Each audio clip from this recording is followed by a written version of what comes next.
মৰমৰ বন্ধু বান্ধৱীসকল, এতিয়া ৰিপৰ্টাৰৰ পৰা শুনিবলৈ পাইছোঁ মিয়া এলেকাত কৰিমগঞ্জ, হাইলাকান্দি, লাহৰিঘাট, মৈৰাবাৰী ইয়াত ৰৈ ৰৈ বিনালে চিনেমাখনৰ হলত কোনো মিয়া মানুহ চাবলৈ যোৱা নাই। শনিবাৰে দেওবাৰে মাত্ৰ এটা টিকেট বিক্ৰী হৈছে আৰু কোনোবা এটা হলত দুটা টিকেট বিক্ৰী হৈছে। কিয় চাবলৈ যোৱা নাই? ইয়াৰ এটা কাৰণ আছে। যদি মাননীয় মুখ্যমন্ত্ৰী ডাঙৰীয়াই সকলো সময়তে মিয়াক তুচ্ছ তাচ্ছিল্য কৰি থাকে, পৰদেশতো যায়, তাতো যদি মিয়াৰ অগুণ গায়, মিয়াবিলাকৰ বদনাম কৰি থাকে, মিয়া মিয়া বুলি কৈ থাকে, গতিকে মিয়াৰ মনতো ধিক্কাৰ লাগিব। এইটো সঁচা কথা।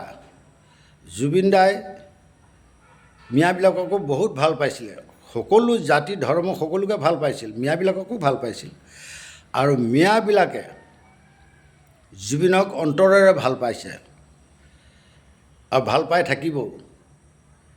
এইটো নহয় যে চিনেমা চাবলৈ যোৱা নাই মিয়াবিলাকে জুবিন দাক বেয়া পায়, সেইটো নহয়। জুবিন দাক মিয়াবিলাকে বহুত মৰম কৰে আৰু মৰমো দিছিল আৰু ভৱিষ্যতলৈ দিয়ে থাকিব। কিন্তু মাননীয় মুখ্যমন্ত্ৰী ডাঙৰীয়াৰ এইবিলাক কথোপকথনত তেওঁলোকৰ মনত ধিক্কাৰ লাগি তেওঁলোকে চিনেমাখন চাবলৈ যোৱা নাই। জুবিন দাৰ সমাধিস্থলত মিয়া মানুহে হেনো কিছুমান উপকৰ্ম কাম কৰিছে আৰু অত্যাচাৰ কৰিছে, সেইবিলাক কথা যদি কৈ থাকে তে মিয়াবিলাকৰ মনত কি আপোনাৰ মনতো ধিক্কাৰ লাগিব। সেয়ে যদি মুখ্যমন্ত্ৰী ডাঙৰীয়াই কয় মই এনেকৈ ক'ব নালাগিছিল বা মই কোৱাটোত অসুবিধা এটা হয় যদি ৰাইজে ভুল বুলি ভাবি লওক, মোৰ ভুল বুলি ভাবি লওক, তেতিয়াহ'লে কাইলৈৰ পৰা চাব হলত ইমান ভিৰ লাগিব, পুলিচেও কণ্ট্ৰল কৰিব নোৱাৰিব, তামাম মিয়া মানুহ পিকচাৰ চাবলৈ যাব।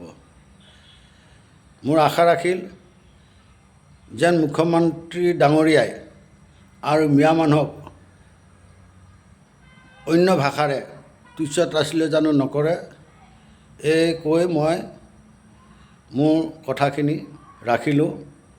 জয় জুবিন দা, জয় আই অসম, জয় হিন্দ, জয় ভাৰত।